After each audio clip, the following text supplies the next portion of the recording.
Jesucristo, el Verbo viviente, es el único medio de salvación. Él es el centro del pensamiento de nuestra vida, la fuente y la autoridad de la doctrina. El principal propósito de la vida de Cristo fue la obediencia a los mandamientos, exaltando la ley de Dios como un reflejo de su carácter. El principal mensaje a ser predicado en el mundo, basado en Apocalipsis 14, está representado por 3 ángeles llevando el Evangelio eterno al mundo entero. Este mensaje se basa en los encantos inigualables de Cristo y declara que la hora del juicio ha llegado y llama a obedecer los mandamientos de Dios. Mediante su palabra, Dios ha comunicado a los hombres el conocimiento necesario para la salvación. Las Santas Escrituras deben ser aceptadas como dotadas de autoridad absoluta y como revelación infalible de su voluntad. Y aunque el canon de las Escrituras inspiradas está cerrado, el Espíritu Santo continúa iluminando, amonestando y confortando al pueblo de Dios a través del testimonio de Jesús, el Espíritu de profecía. El camino a la vida se traza a través de un camino angosto que debe ser recorrido con confianza en las promesas que Dios dejó a hombres y mujeres fieles que dedicaron sus vidas hasta la muerte por el Evangelio eterno. Los fundadores de la Iglesia soñaron con el día en que la revelación sería una realidad en sus vidas. Miraron con los ojos de la fe a aquel día glorioso cuando finalmente la promesa sería cumplida en la venida magistral de Jesucristo a esta tierra para recompensar a cada uno según sea su obra.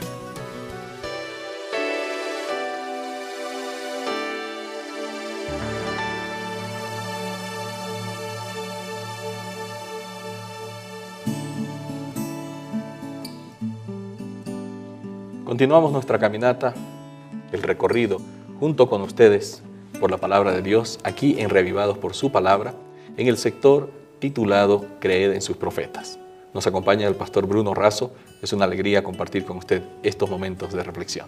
Muchas gracias, pastor Ever, también lo es para mí, y qué bueno es saber que aunque no los veamos a todos, saber que hay muchos amigos y hermanos que todos los días podemos estar juntos, buscando juntos al Señor. Qué bueno. Nosotros hemos estado haciendo también un recorrido juntamente con nuestros amigos a través del Éxodo. Hemos visto cómo Dios fue conduciendo a su pueblo y después de la promulgación de las leyes, Dios les dijo, tengo un deseo muy grande de habitar de manera permanente con ustedes.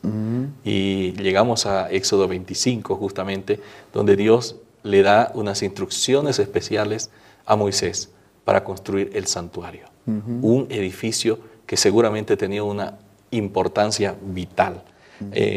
¿Cómo define Elena White la importancia de este edificio? Muy bien, voy a responder esa pregunta con sus palabras, ¿no? Con las palabras del Espíritu de profecía. Dice, en cuanto a la construcción del santuario como morada de Dios, Moisés recibió instrucciones para hacerlo de acuerdo con el modelo de las cosas que estaban en los cielos. El Señor lo llamó al monte y le reveló las cosas celestiales, y el tabernáculo, con todo lo perteneciente a él, fue construido a semejanza de ellas. Es decir, que la construcción del santuario, sí, voy atrás, Dios siempre quiso estar en comunión con sus hijos. Cuando lo creó para la comunidad. Después el pecado nos separó, pero Dios siempre buscó a sus hijos para establecer un vínculo de comunión y de comunidad. Entonces, a través del santuario, de la construcción del santuario, lo que Dios buscó es vivir, morar, habitar con su pueblo. Dar un lugar y un espacio real donde Él se encontrara de manera especial, porque Dios se encuentra con sus hijos todos los días, en cualquier lugar, pero de manera especial en un templo, en un santuario, donde la criatura reconoce, adora a Dios, y donde Dios reconoce a sus criaturas y les ofrece su bendición. Y ese santuario se construyó siguiendo unos planos. Ajá, y un modelo, dice, ¿no? Y un modelo. Y los planos y el modelo era una copia del santuario que estaba en el cielo. Interesante. Eso significa que Dios, morando en el cielo, en un espacio, en un ambiente donde se considera como el centro de operaciones de Dios, del universo, ¿no? Dios quería también tener una especie de réplica en la tierra para habitar con su pueblo de manera específica. Eso significa que realmente Dios amaba mucho a ese pueblo. Totalmente.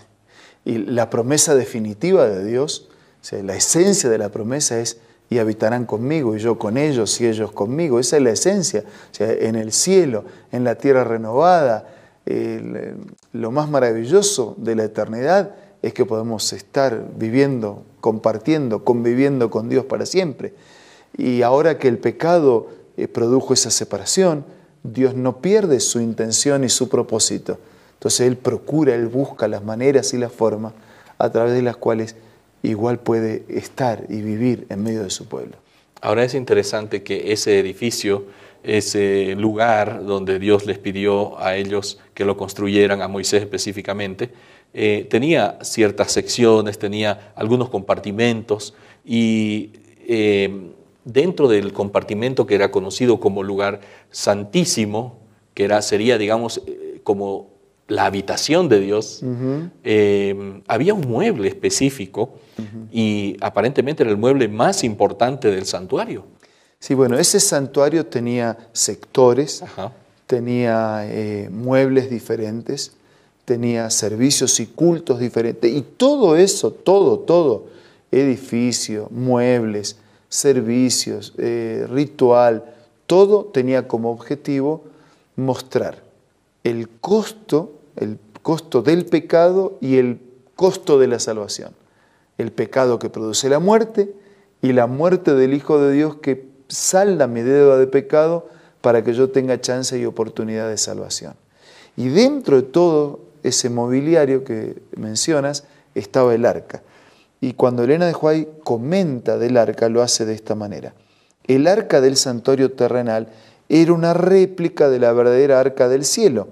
Allí al lado del arca celestial se mantienen de pie los ángeles vivientes.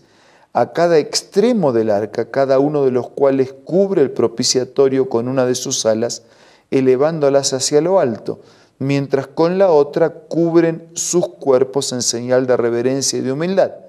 Se pidió a Moisés que colocara en el arca terrenal las tablas de piedra, se las llamó las tablas del testimonio, y el arca recibió el nombre del arca del testimonio porque contenía el testimonio de Dios en los 10 mandamientos. Qué interesante. Así que ese mueble era una especie de caja. Una especie de caja que contenía las tablas de piedra de la ley, que era la manifestación del carácter de Dios. Porque como la base de su gobierno, podríamos decir. Porque la ley de Dios manifiesta su carácter. ¿Cuál es su carácter? Justicia, amor, perfección, respeto. Entonces, la ley es la manifestación de su carácter. Y allí en ese centro estaba el arca que contenía la expresión de la palabra de Dios para su pueblo. Entonces se lo llamó el arca del testimonio, porque era el testimonio de Dios a través de los 10 mandamientos. La Biblia y los escritos del Espíritu de Profecía fueron inspirados. ¿Qué quiere decir? Quiere decir que Dios utilizó un proceso. Claro, coloca en la mente de una persona una idea, un concepto, a través de un sueño, mientras está dormido, a través de una visión, mientras está despierto. Y esos conceptos y esas ideas son de origen divino, no de origen humano. No, el origen es divino, pero el vocabulario es humano. Ajá, eso es muy importante. Entonces Dios inspira, Dios ilumina, y la persona escribe. Lo escribe en vocabulario humano, claro, pero el Espíritu Santo guía el proceso para preservar la unidad. Por eso en la Biblia nosotros tenemos 66 libros, 40 autores diferentes. Muchos no se conocieron entre sí y sin embargo hay unidad, hay respeto, hay concentración del mensaje de Dios, no hay contradicción. Entonces Dios inspira, Dios ilumina, el escritor, dice San Pedro, por la obra del Espíritu Santo, transmite en un vocabulario humano lo que se originó en Dios. ¿Por qué te estoy explicando esto ahora? Porque esas tablas, o sea, casi toda la Biblia es así. Todo el espíritu de profecía es así. Correcto. ¿Pero por qué digo casi todo? Hay algo que no lo es. Porque hay algo, y dentro de ese algo que no lo es, está en los 10 mandamientos. Los 10 mandamientos, dice la misma inspiración, que fueron escritos con el dedo de Dios en 2 tablas de piedra. Así que ahí hay una transmisión textual. La otra transmisión es general, Claro. pero esta es una transmisión textual. Y allí en el arca están los mandamientos que Él escribió con su propio dedo, que expresan su voluntad, que expresan su carácter y que son la guía para la humanidad. Ahora, pastor, dice que esta arca que estaba en el santuario, que Moisés recibió esa orden de estar, en realidad la real está en el santuario del cielo. Claro.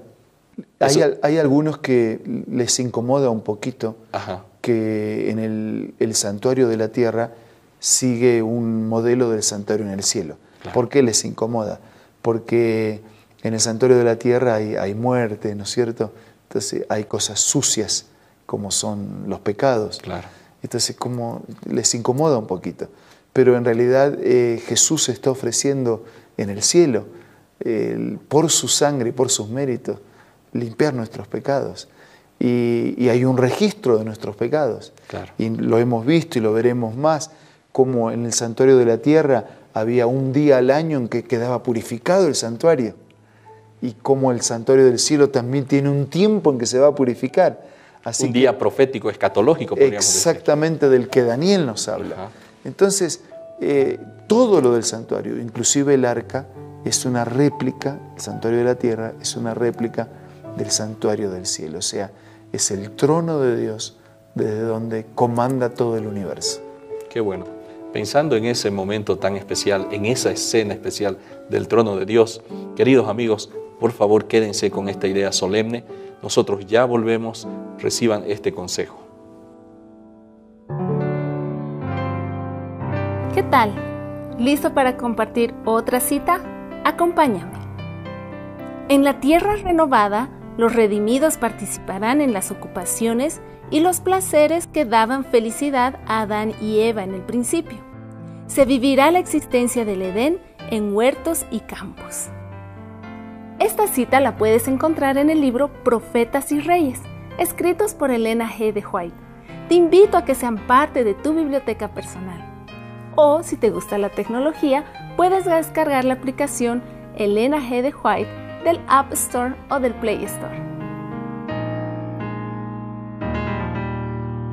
Nuevamente aquí para terminar este pensamiento importante. Hay un momento solemne, hay un lugar solemne, un lugar donde Dios comanda todo el universo.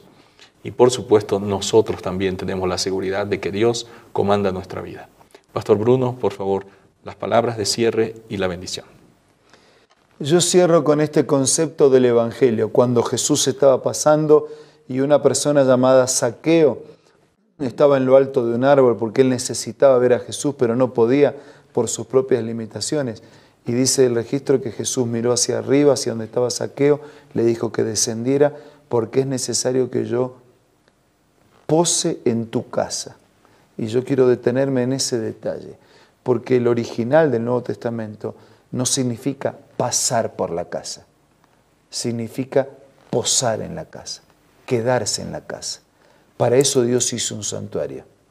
Para eso su vida también es un santuario donde Dios puede posar. Algunos quieren que Dios pase por la vida, pase, me dé un abrazo, una bendición, me arregle un problemita y siga de largo. Pero Dios quiere posar, quedarse para siempre. Que su corazón sea un santuario donde Dios pueda vivir siempre. Ahora vamos a orar. Señor, queremos que nuestra vida también sea un santuario donde tu palabra, tu voluntad y tu carácter estén siempre presentes. Bendice a todos nuestros amigos y hermanos y danos no solo de tu bendición, sino también de tu espíritu para vivir conforme a tu palabra. Oramos agradecidos en el nombre de Jesús. Amén. Amén. Amigos, tenemos el compromiso de un reencuentro con la palabra de Dios, con el espíritu de profecía, aquí en Reavivados por su palabra a través de Nuevo Tiempo.